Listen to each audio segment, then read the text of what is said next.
guys, this is Christian again, and what I want to talk to you about today is something that I've found to be one of the absolutely most important things for growing personally, for self-growth and just growth in life in general, and especially in your relationships.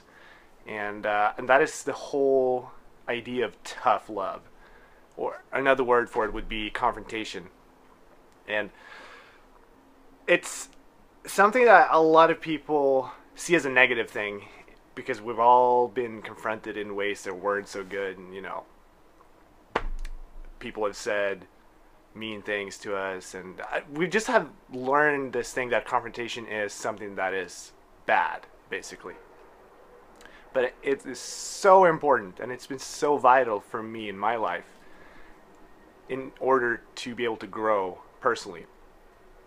And so what I'm going to talk about is just about you receiving basically tough love and confrontation.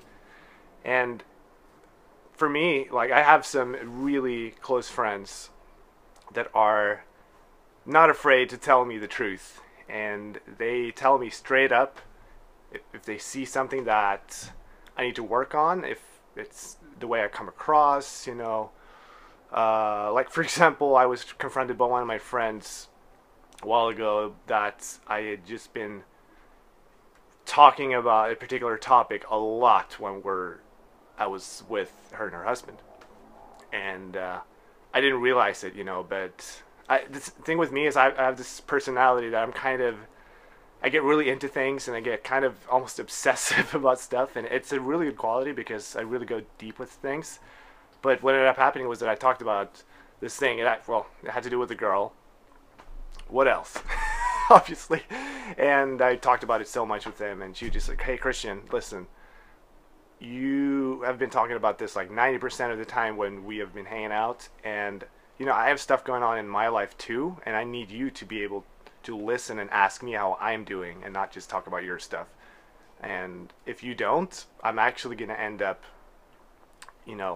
resenting you after a while." And, I was like, "Oh, whoa, that's not something that's really fun to hear."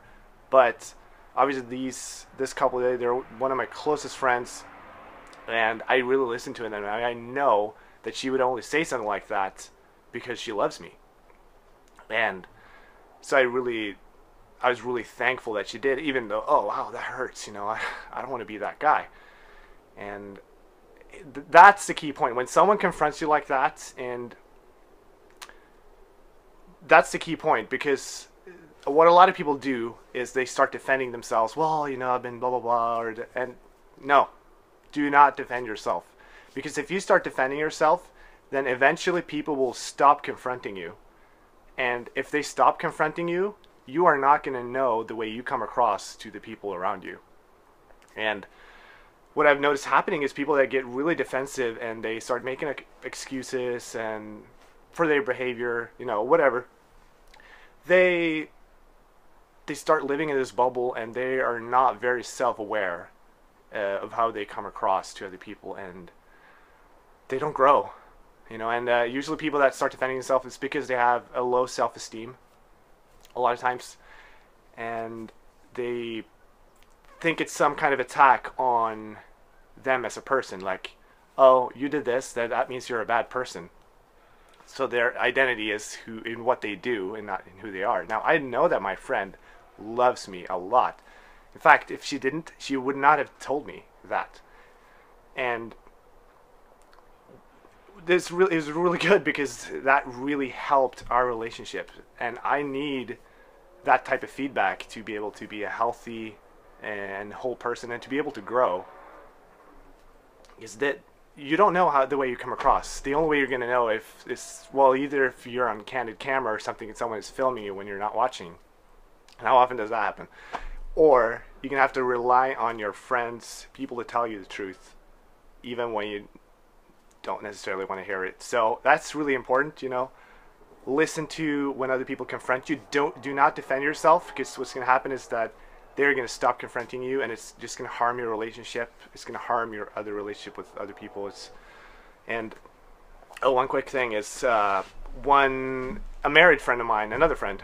We were talking about confrontation and that type of stuff, and she was saying, and they have a really, really good marriage. She said that this thing right here is what's going to save your marriage. So for those of you who are single, like me, and still are not married yet, but one day hope to be, then this is a really good thing to work on, because you're going to hear a lot of feedback when you're married from that person, because you're going to know the way you come across. So, I'm not married, so I can't say I'm an authority, but just talking to my married friends, that's something that's really, really helpful and will actually, like my friend said, save your marriage. So, yeah, I really recommend that you know, swallow your pride and listen to what other people say. Even if it's someone that you don't necessarily like, still listen to them and what they say. If it's something that you're like, well, I don't think that's true. Yeah, you don't have to listen to every single type of, feedback that you get from people. You should always listen to it, but you decide what you want to do with it. But even if it's someone that you don't like necessarily, like, don't use that as an excuse to not change your behavior, because it's for you, it's for your sake. So, thanks a lot for watching, and I think we'll probably talk about this next time too, because I have a couple of things that I want to talk about concerning this topic. So, see you guys.